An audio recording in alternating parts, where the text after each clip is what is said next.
अब एक अदालत ने कहा कि हामिद सईद काज़मी 16 साल के लिए जेल में, और उनके दूसरे साथी 40 साल के लिए जेल में, और उनके तीसरे साथी पता नहीं 10 साल के लिए जेल में। एक अदालत ने कहा, दूसरी अदालत ने उनको बरी कर दिया।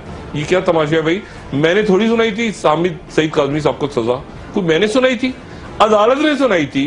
एक अदालत ने सुमोटो कैसे लिया था? सऊदी अरब के शहजादे के खत पे।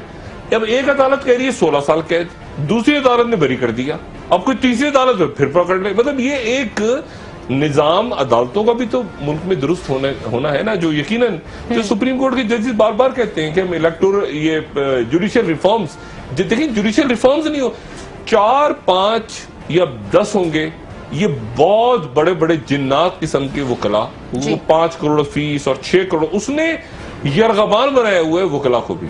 आप यकीन करें, वकला जबरदस्त वकला, इतने यंग वकला, और उनके जो सीनियर्स हैं कई साल से वो अदालतों में, लेकिन ये एक इनकी भी माफी है, वकला हजरात की भी माफी है। 8, 10, 12 जजेस हैं, वो किसी वकील के पास जाओ, वो कहते हैं डॉक्टर साहब केस आपका बिल्कुल दुरुस्त है, मगर ये जो जज हैं, ये जो वकील हैं ऊपर जो बैठे हुए हैं, इनका ये अदालत में जाएंगे तो केस आसानी से हो जाएगा। मैं समझ नहीं पाता कि कैसे हो जाएगा।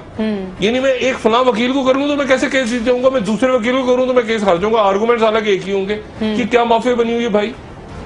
ये क्या आम आदमी पूछते हैं ना, क्या माफी है? 2.5, 4, 5 करोड़ उस अदालत में केस लगवा दो, उसको पैसे दे दो रजिस्ट्रार को, तो वहां केस लग जाएगा। ये क्या चक्कर है? ये चक्कर क्या है सारा? देखिए, अदालती रिफॉर्म्स होना, और अदालत जो साकिब निसार साहब बार बार कह रहे हैं, और खुसा साहब ने भी कहा, और बाकी जजेस ने भी कहा, ये अदालत में रिफॉर्म्स होना बड़े जरूरी है, और ये अदालत खुद करेगी आने वाले दिनों में, क्योंकि ये तो कोई बात ही ना हुई ना।